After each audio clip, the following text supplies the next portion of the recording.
Okay, let me show you this that I had to learn. Albert Einstein said that imagination is everything. It's the preview to life's coming attractions.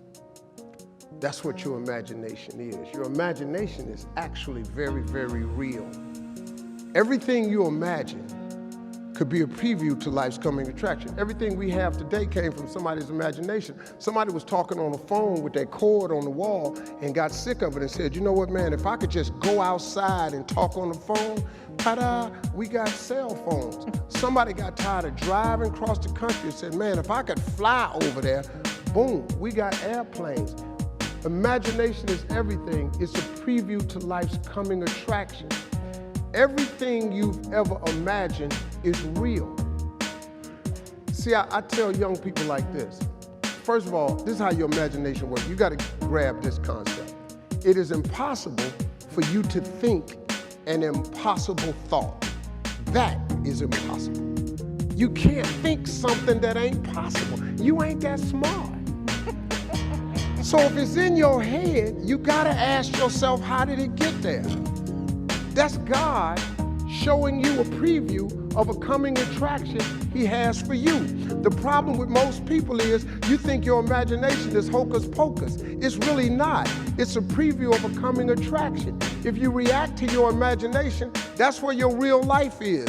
It's just God showing you what he has for you. The problem people have is they tell their imagination to the wrong people. Well, I was 27 when I got into comedy. I won amateur night on October 8th, 1985. I won $50, cried all the way home because I couldn't believe I had won this $50. And this girl I was riding with, she said, why you crying? It ain't but $50. I said, no, you don't understand. I was born tonight. I'm gonna go do this the rest of my life. She said, you won $50 and you gonna go do it the rest of your life? I said, I've been talking to God my whole life about what he want me to do. This is it. I went to work October 9th, the next day, and quit my job with $50. I jumped immediately, but it led to a lot of catastrophes with that decision. You ended up homeless. I think being homeless kind of turned my life around because all the stuff my mother taught me as a Sunday school teacher that I wasn't listening to, I was hearing loud and clear because he had my undivided attention. God broke me down to get my attention because all I had was him. Because I had nothing else. I had no car, I had no money, I had no house. So I'm sitting up in here, man, I was paying real close attention to all the messages my mama had gave me over the years. I started reading the Bible again and started really understanding that I needed some help here. Took 3 years of homelessness and then a couple other bad decisions. Got it together, probably bought my first car when I was 38 years old. First car I ever owned in my name. Bought a car when I was 38. Messed around, got a phone call from Apollo. Got on TV at 38. Been on TV ever since. Yeah, see, you gonna make me cry, boy. I don't feel like that. That was one of the great things about it.